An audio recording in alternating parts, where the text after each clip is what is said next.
pribadi langsung untuk cari kerja di Indonesia. Nah,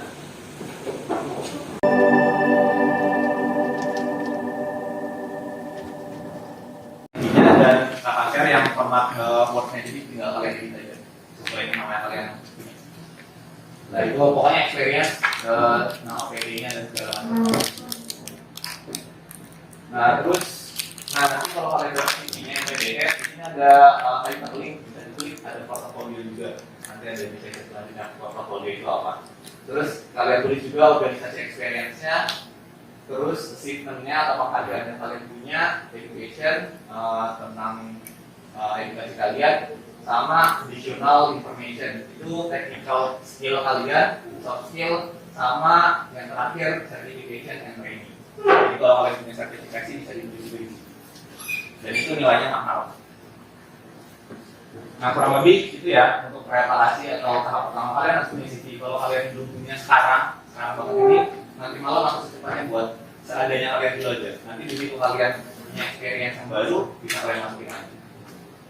Benar-benar kalau kalian punya CV dan kalau kalian belum punya CV, ini buat dulu aja. Gitu. Terus yang kedua, ini untuk preparasi juga yang harus disiapin selain CV itu portofolio. Tapi ini opsional. Bisa iya bisa enggak. Tapi kalau bisa sih kalian buat juga. Portofolio itu artinya portofolio project. Jadi kalian harus menjelaskan proyek-proyek kalian dalam bentuk yang sederhana dan mudah dipahami. Contohnya kayak gini, kan ada 6 proyek yang dikerjain dan itu dibuat portofolionya. Jadi ada 8 slide. Tadi bisa dipakai di CV juga. Kadang ada juga perusahaan yang minta diupload khusus untuk portofolio. Jadi lebih baik kalian siapin juga kalau misalnya arjen nanti dibutuhin. Itu portofolio. Jadi untuk preparasinya pertama siapin CV sama portofolio. Itu dulu yang harus dibuat secepatnya lah kalau misalnya bisa. Nah, kemudian yang selanjutnya ini main tips and trick-nya. Yang pertama itu create LinkedIn. Di sini ada yang punya LinkedIn? Ya. Ya. Ada yang belum? Ya. Nah, yang belum punya LinkedIn sesegera mungkin buat LinkedIn. Karena LinkedIn ini salah satu media sosial juga, tapi media sosial untuk profesional field, jadi untuk pekerjaan profesional. Nanti kalau kalian masuk ke perusahaan atau daftar di perusahaan, ada beberapa perusahaan yang langsung ngecek LinkedIn kalian. Jadi benar-benar dia nggak ngecek Instagram, nggak ngecek Twitter, nggak ngecek Facebook kalian, tapi langsung dicek LinkedIn. Jadi sebisa mungkin yang belum punya langsung buat aja. Dan jangan lupa bisa connect juga, kita sama-sama connect di LinkedIn. Maka sendiri. Nah kalau LinkedIn kayak gini ya gambarannya. Jadi di sini kalian bisa masuk grup-grup yang berbasis apa ya? Nah terserah kalian lah. Pengennya kalian di bidang apa kalau LinkedIn. Benar-benar banyak informasi dan ilmu yang bisa kalian dapatkan di LinkedIn. Jadi segera daftar LinkedIn dan jangan lupa connect di LinkedIn kakak sendiri itu namanya Dinar Rizandi, bisa connect atau hubungkan. Sama kok fiturnya sama kayak media sosial lainnya, bisa chattingan, bisa video call dan segala macam. Tapi emang digunainnya untuk profesional. Terus itu ya. Jadi kalau yang belum punya tips yang pertama buat LinkedIn dari sekarang. Kenapa? Supaya kalian bisa dapat koneksi yang banyak. Kalau di LinkedIn itu ada namanya connection di sini. Agak blur sih kalau di sini. Jadi ada berapa koneksi kalian ke orang-orang luar. Sama aja kayak teman lah kalau misalnya istilahnya Instagram dan segala macam. Followingnya atau followersnya. Nah itu perusahaan ada yang cek juga. Kalau kalian misalnya baru, pasti kan koneksinya masih sedikit.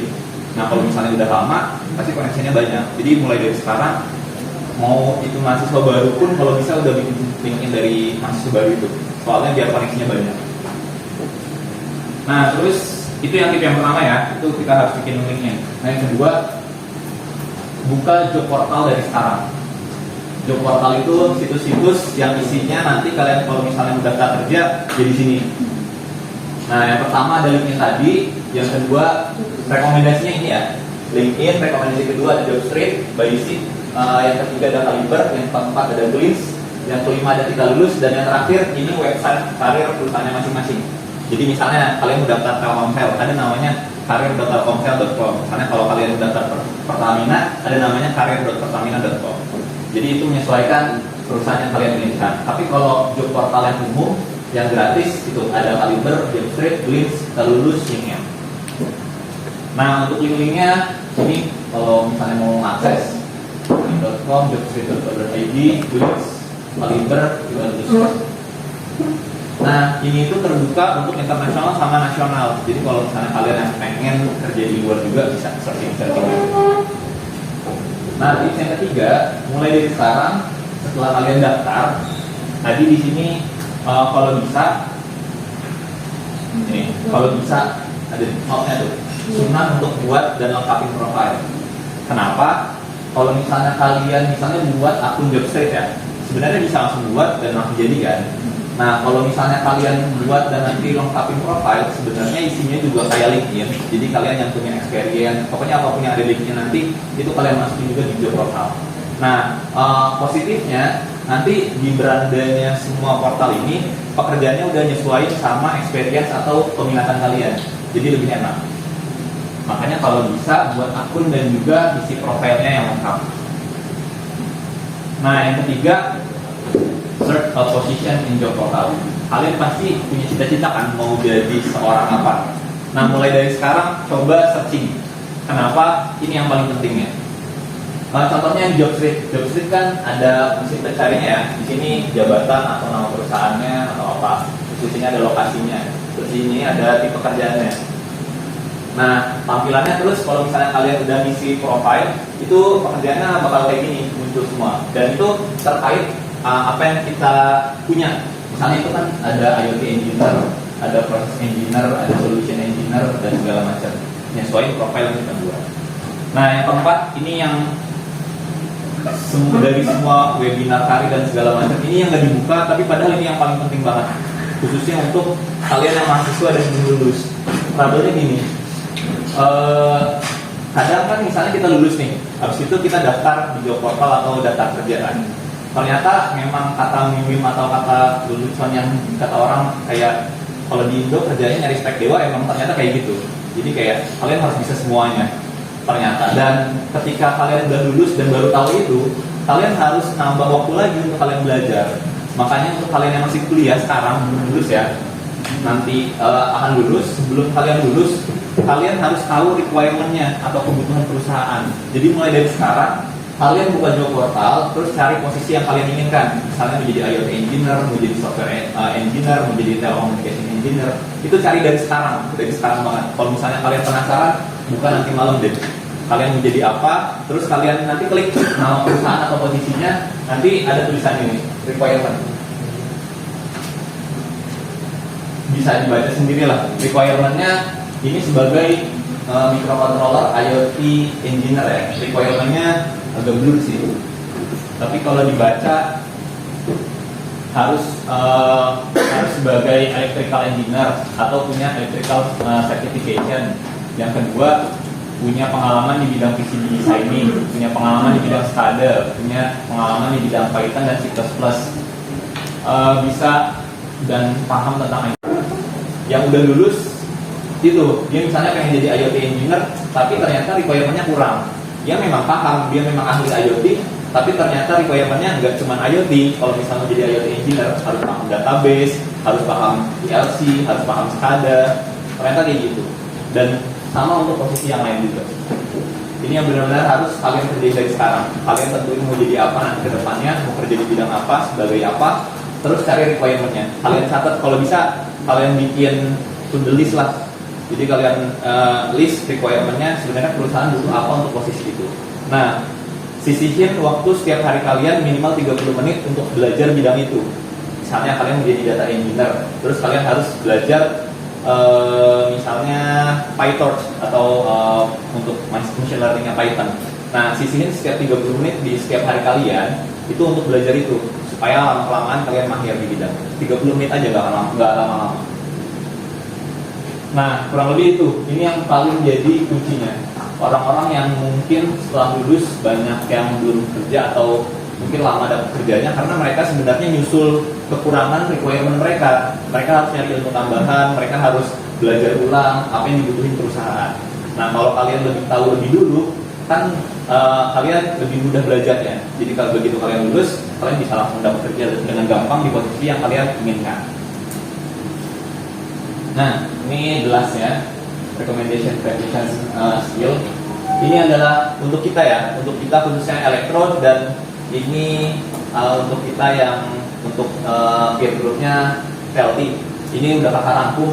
Jadi ada beberapa posisi yang mungkin nanti kalian akan kerja di sana atau kalian mau jadi itu. Yang pertama ada data scientist atau data engineer, ada web programming atau web developer, Android developer, cloud engineer, machine learning engineer, database engineer, mechatronics atau IoT engineer, automation engineer, design and drafter engineer, telecommunication engineer, network engineer, dan UI UX. Nah, nanti kalau kalian udah lulus, kurang lebih ini yang bakal kalian jalanin. Kalau kalian nggak shift career ya, kalau nggak kalian pindah karir. Nah, kurang lebih ini. Oh, ada software engineer kalau menambah. Sama itu skill-skill yang kurang lebih dibutuhin.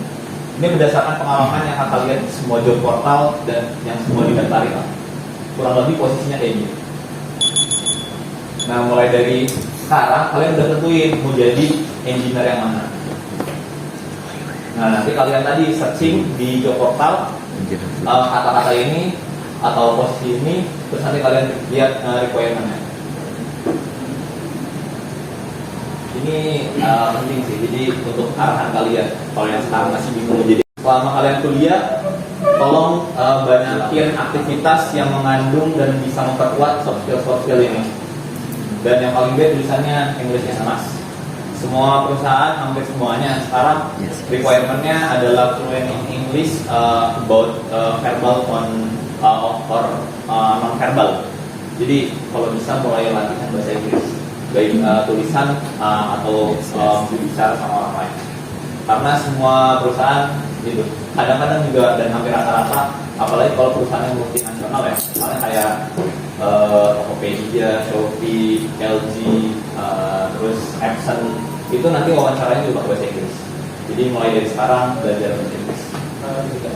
Untuk bahasa Inggris ini kita perusahaan itu untuk TOEFL atau untuk wawancara tempat bahasa Inggris? Dua-duanya sih. Kalau TOEFL kan biasanya untuk administratifnya pertama kali itu daftar. Nah, kalau yang bahasa Inggris selanjutnya untuk wawancaranya langsung sama CEO-nya atau sama siapa itu pasti bisa pakai bahasa Inggris. Jadi ya mulai dari sekarang bahasa Inggris. Itu satu pilihan harus, dan terus mungkin tips triknya itu sih. Waalaikumsalam. Nah, untuk tips trik supaya dapat kerja yang gampang dan nanti mudah setelah lulus dapat kerja, kurang lebih itu.